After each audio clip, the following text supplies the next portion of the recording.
గాంధీ కుటుంబం నుంచి మరో వారసురాలు పార్లమెంట్లో అడుగుపెట్టబోతున్నారు.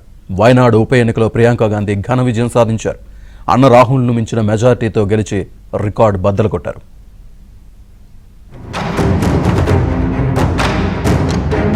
గాంధీల కుటుంబంలో 5వ తరం మహిళ ప్రత్యక్ష రాజకీయాల్లోకి కాలు మోపారు. వయనాడు ఉప ఎన్నికలో ప్రియాంక గాంధీ ఘన విజయం సాధించారు. అన్న రాహుల్ గాంధీని దాటేసి రికార్డు మెజార్టీతో పార్లమెంటులో అడుగుపెట్టబోతున్నారు. వయనాడులో ప్రియాంక గెలుపుతో ముగ్గురు గాంధీలు అంటే సోనియా, రాహుల్, ప్రియాంక ఒకే సమయంలో పార్లమెంటులో ఉన్నట్లవుతుంది. 2019 నుంచి రాజకీయాల్లో క్రియాశీలక పాత్ర పోషిస్తున్న ప్రియాంక ప్రత్యక్ష ఎన్నికల్లో పోటీ చేసిన తొలిసారే ఘన విజయం అందుకున్నారు. It's a testament to the fact that my brother worked hard there and their love for him and their trust in me.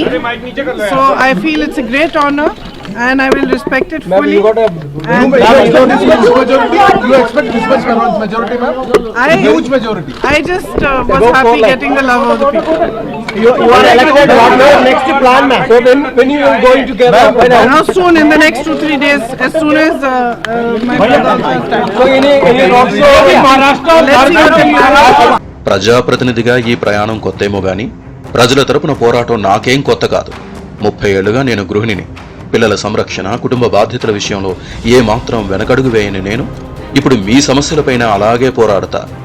నేను ఫైటర్, మీ తరపున బలమైన గొంతుకనవుతా అంటూ ప్రియాంక గాంధీ చెప్పిన మాటలే వయనాడు ప్రజల్ని ఆకట్టుకున్నాయి. అందుకే వారు ఆమెను హక్కున చేర్చుకున్నారు. ఉప ఎన్నికల్లో భారీ మెజారిటీ కట్టబెట్టి పార్లమెంటుకు పంపిస్తున్నారు. 2 దశాబ్దాల క్రితం గాంధీ నెహ్రూ కుటుంబం వారసురాలుగా రాజకీయాలకు పరిచయమైన ప్రియాంక తొలిసారి ప్రత్యక్ష ఎన్నికల్లో పోటీ చేసి బంపర్ విక్టరీ సాధించారు.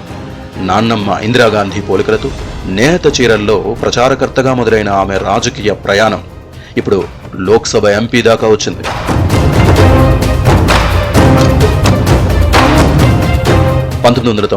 జనవరి 26న తల్లి సోనియా గాంధీతో కలిసి తమిళనాడులోని ఓ ఎన్నికల ప్రచారంలో పాల్గొన్నారు ప్రియాంక.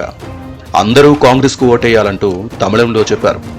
ఆమె మాట్లాడింది ఒక్క ముక్కైనా సోనియా కంటే ఎక్కువ మంది దృష్టిని ఆకర్షించారు ప్రియాంక. అనంతరం 2004లో ప్రియాంక తొలిసారి రాజకీయాల్లోకి అడుగుపెట్టారు. క్రియాశీల రాజకీయాల్లో ఉండకపోయినా ఆ ఏడాది జరిగిన సార్వత్రిక ఎన్నికల్లో తల్లి సోనియా, అన్న రాహుల్ గాంధీ తరపున ప్రచారంలో చురుగ్గా పాల్గొన్నారు. ఉత్తరప్రదేశ్ వెలుపల కొన్ని చోట్ల ర్యాలీల్లో కనిపించారు. అయితే ఆమె క్రియాశీల రాజకీయాల్లోకి అడుగుపెట్టింది మాత్రం 2019లోనే. ఆ ఏడాది జనవరిలో ఆమె ఉత్తరప్రదేశ్ ఈస్ట్కు కాంగ్రెస్ జనరల్ సెక్రటరీగా నియమితులయ్యారు.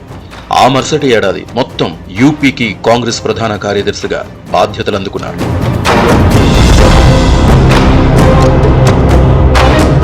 2019 సార్వత్రిక ఎన్నికల్లో కాంగ్రెస్ ఘోర వైఫల్యానికి బాధ్యత వహిస్తూ పార్టీ అధ్యక్ష పదవి నుంచి రాహుల్ గాంధీ వైదొలిగారు. ఆ సమయంలో ప్రియాంక ఆ బాధ్యతలు చేపట్టాలని కాంగ్రెస్లో డిమాండ్లు వినిపించాయి. సీనియర్ నేతలు కూడా ఒక దశలో ఆమె వైపు మొగ్గు చూపారు. కానీ ప్రియాంక దాన్ని సున్నితంగా తిరస్కరించారు. ఆ తర్వాత 2022లో యూపీ అసెంబ్లీ ఎన్నికల ప్రచార బాధ్యతలు భుజానికెత్తుకున్నారు. రాష్ట్రమంతటా తిరిగి ప్రజల దృష్టిని ఆకర్షించారు. ఆ ఎన్నికల్లో కాంగ్రెస్ ఘోరంగా ఓడిపోయినప్పటికీ ప్రియాంక ప్రచారం మాత్రం మెప్పించింది.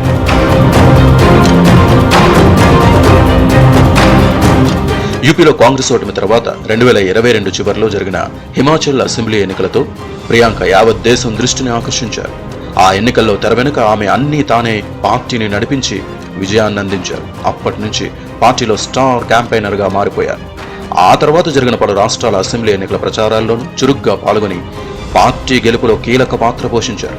2024 సార్వత్రిక ఎన్నికలకు ముందు తల్లి సోనియా ప్రత్యక్ష ఎన్నికల నుంచి వైదొలుగుతున్నట్లు ప్రకటించారు. దీంతో రాయ్బరేలీ నుంచి ప్రియాంక ప్రత్యక్ష ఎన్నికల అరంగేట్రం చేస్తారని జోరుగా ప్రచారం జరిగింది. అనూహ్యంగా అక్కడి నుంచి రాహుల్ బరిలోకి దిగారు. లోక్సభ ఎన్నికల్లో విస్తృత ప్రచారం కోసమే అప్పట్లో ఆమె పోటీకి దూరంగా ఉన్నారు. దమ్మున్న క్యాంపెయినర్ కోసం కాంగ్రెస్ ఎదురుచూస్తున్న తరుణంలో 2024 ఎన్నికల నాటికి మోదీకి ధీటుగా సమాధానమివ్వగల బలమైన నేతగా ప్రియాంక మారారు. వ్యూహకర్తగా, మాటల మాంత్రికురాలిగా, జనాకర్షక నాయకురాలిగా ఎదిగారు. కాంగ్రెస్ వస్తే మన బంగారం మంగళసూత్రాలను లాక్కుంటుందన్న ప్రధాని మోదీ వ్యాఖ్యల్ని గట్టిగా తిప్పికొట్టారు. తన తల్లి సోనియా గాంధీ దేశం కోసం తన మంగళసూత్రాన్ని త్యాగం చేశారని స్పష్టం చేశారు. ఈ ఏడాది జరిగిన సార్వత్రిక ఎన్నికల్లో 2 చోట్ల నుంచి విజయం సాధించిన రాహుల్ ఆ తర్వాత వయనాడు వదులుకున్నారు. దీంతో ఉప ఎన్నిక అనివార్యమవగా ప్రియాంక గాంధీ పోటీ చేశారు. ప్రచారంలో తన మార్కుతో దూసుకెళ్లారు. ఆమె నాన్ లోకల్ అంటూ ప్రత్యర్థులు చేసిన విమర్శలకు ప్రజలు గెంటేసే వరకు వెళ్లిపోనంటూ ఘాటుగా బదిలిచ్చారు. మహిళ, యువత సమస్యలను ప్రధానంగా ఎత్తిచూపుతూ ఓటర్ల దృష్టిని ఆకర్షించారు.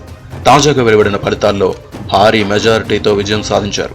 ఇక ముందు రాహుల్, ప్రియాంక కలిసి మోదీ ప్రభుత్వంపై పార్లమెంటులో ఎలా పోరాడతారోనన్న ఆసక్తి నెలకొంది.